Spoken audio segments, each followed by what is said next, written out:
নমস্কাৰ সকলো অসমবাসীকে মই বাণী গগৈ স্বাগতম জনাইছোঁ মোৰ আজি পুনৰ এটি শিক্ষামূলক নতুন ভিডিঅ' লৈ আশা কৰোঁ সকলো ভালে আছে। আজি মই আপোনালোকৰ মাজলৈ লৈ আহিছোঁ এজন ব্যক্তিৰ চমুটোকা বা পৰিচয়, আৰু ব্যক্তিজন হৈছে কবি নৱকান্ত বৰুৱা। মই এনেদৰে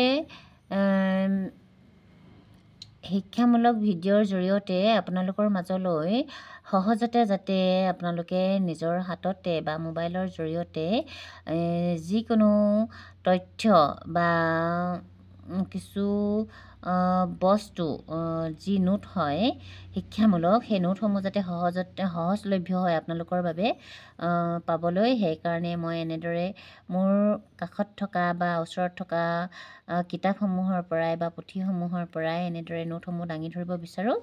আশা কৰোঁ আপোনালোকে ভাল পাব। আহকচোন ভিডিঅ'টোৰ মাজলৈ আগবাঢ়োঁ। কবি নৱকান্ত বৰুৱাৰ পৰিচয় মই আপোনালোকৰ আগত পাঠ কৰি শুনাম। আধুনিক অসমীয়া কবিতাক আটাইতকৈ সফল আৰু আকৰ্ষণীয় কৰি তোলা ব্যক্তিজনেই হ'ল নৱকান্ত বৰুৱা। এইডোখৰ টাইপিং মিষ্টেকৰ বাবে হ'ল, এইটোৱে হ'ব বাক্যটো, ইয়াতে দাৰি দিব লাগিব।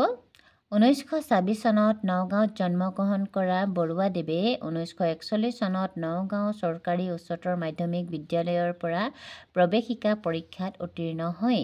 তাৰ পাছত কলিকতাৰ শান্তি নিকেতনৰ পৰা IA, BA আৰু আলিগড় মুছলিম বিশ্ববিদ্যালয়ৰ পৰা 1954 চনত স্নাতকোত্তৰ ডিগ্ৰী লাভ কৰি উত্তৰ প্ৰদেশৰ শিকোহাবাদৰ AK কলেজৰ প্ৰবক্তা হিচাপে কৰ্মজীৱন আৰম্ভ কৰে।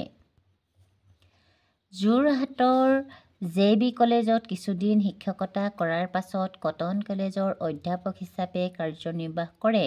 ইয়াৰ মাজতে তেওঁ অসম মাধ্যমিক শিক্ষা পৰিষদত ইংৰাজী শিক্ষা বিষয়াৰ পদত কাৰ্যনিৰ্বাহ কৰে যদিও শেষত কটন কলেজৰ উপাধ্যক্ষ হিচাপে 1984 চনত অৱসৰ গ্ৰহণ কৰে। নৱকান্ত বৰুৱা আছিল একেৰাহে কবি, ঔপন্যাসিক, শিশু সাহিত্যিক, গীতিকাৰ, অভিধান ৰচোতা, চিত্ৰকৰ আৰু শিক্ষাবিদ ৰূপে জনাজাত। অসমীয়া সাহিত্য জগতৰ তেওঁ প্ৰবাদ পুৰুষৰ দৰে। বৰুৱাৰ প্ৰকাশিত সাহিত্যৰাজি এনেধৰণৰ। তেওঁৰ কবিতা পুথিসমূহ হৈছে হে অৰণ্য হে মহানগৰ, প্ৰকাশিত হৈছিল 1951 চনত। এটি দুটি 11টি তৰা, প্ৰকাশিত হৈছিল 1957 চনত। জ্যোতি আৰু কেইটামান স্কেচ, প্ৰকাশিত হৈছিল 1960 চনত। সম্ৰাট, প্ৰকাশিত হৈছিল 1962 চনত।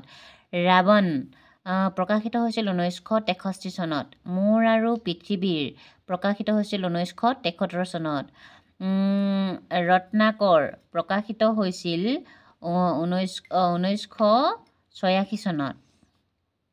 এখন স্বচ্ছ মুখাৰে, প্ৰকাশিত হৈছিল 1990 চনত। সূৰ্যমুখীৰ অংগীকাৰ, প্ৰকাশিত হৈছিল 1990 চনত।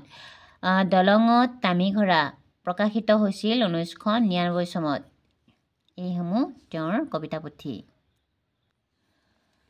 তেওঁৰ গীতৰ সংকলনসমূহ হৈছে দিন ৰাতি, ঋতু আৰু মনৰ খবৰ, প্ৰকাশিত হৈছিল 2001 চনত। তেওঁৰ উপন্যাসসমূহ হৈছে কপিলীপৰীয়া সাধু, প্ৰকাশিত হৈছিল 1952 চনত। ককাদেউতাৰ হাড়, প্ৰকাশিত হৈছিল 1973 চনত। গৰমা কুঁৱৰী, প্ৰকাশিত হৈছিল 1980 চনত।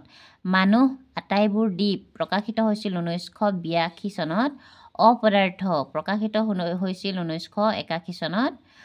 এহি ভিখুনী, প্ৰকাশিত হৈছিল 1987 চনত ইত্যাদি। তেওঁৰ ভ্ৰমণ কাহিনী হৈছে দেশে দেশে মোৰ দেশ, প্ৰকাশিত হৈছিল 1989 চনত। তেওঁৰ ভ্ৰমণ কাহিনী এখনেই, দেশে দেশে মোৰ দেশ। তেওঁৰ শিশু সাহিত্যসমূহ হৈছে হিয়ালি পালেগৈ ৰতনপুৰ, প্ৰকাশিত হৈছিল 1955 চনত। আখৰৰ জখলা, প্ৰকাশিত হৈছিল 1958 চনত। ভকত উকাৰে ভূ আচলতে ভট উকাৰে ভূ হৈছিলে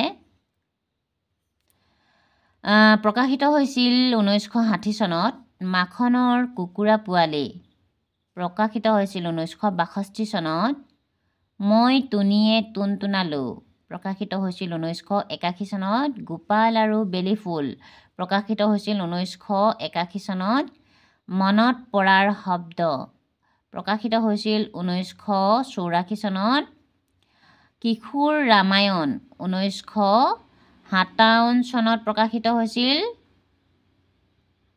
87 চনত প্ৰকাশিত হৈছিল 1987 চনত